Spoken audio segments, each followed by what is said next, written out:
Hi everyone, আমাদের train চলতে শুরু করেছে এনজেপি স্টেশন থেকে। অনেক নাম না জানা স্টেশনের উপর থেকে আমরা চলে যাচ্ছি। এরপর আমরা একসাথে লাঞ্চ করলাম। বাড়ি থেকে ফ্রাইড রাইস চিলি চিকেন করে এনেছিলাম, তো সেটাই খাচ্ছি এখন। তারপরে একটু রেস্ট করে নিয়েছিলাম। তারপর সন্ধ্যাবেলা যখন বিহারের ওপর থেকে ট্রেন যাচ্ছিলো তখন দুটো মিষ্টি উঠেছিল, সেটা খেলাম। এবং রাত্রিবেলায় ডিনারে ভেজ থালি খেলাম।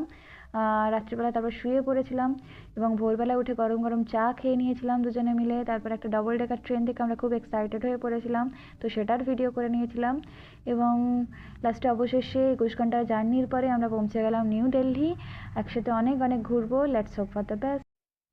হাই এভরিওয়ান, আমাদের ট্রেন চলতে শুরু করেছে এনজেপি স্টেশন থেকে। অনেক নাম না জানা স্টেশনের উপর থেকে আমরা চলে যাচ্ছি। এরপর আমরা একসাথে লাঞ্চ করলাম। বাড়ি থেকে ফ্রাইড রাইস চিলি চিকেন করে এনেছিলাম, তো সেটাই খাচ্ছি এখন। তারপরে একটু রেস্ট করে নিয়েছিলাম। তারপর সন্ধ্যাবেলা যখন বিহারের ওপর থেকে ট্রেন যাচ্ছিলো তখন দুটো মিষ্টি উঠেছিল, সেটা খেলাম। এবং রাত্রিবেলায় ডিনারে ভেজ থালি খেলাম। রাত্রিবেলা তারপর শুয়ে পড়েছিলাম এবং ভোরবেলা উঠে গরম গরম চা খেয়ে নিয়েছিলাম দুজনে মিলে। তারপর একটা ডবল ডেকার ট্রেন থেকে আমরা খুব এক্সাইটেড হয়ে পড়েছিলাম, তো সেটার ভিডিও করে নিয়েছিলাম। এবং লাস্টে অবশেষে 21 ঘন্টার জার্নির পরে আমরা পৌঁছে গেলাম নিউ দিল্লি। একসাথে অনেক অনেক ঘুরবো। Let's hope for the best.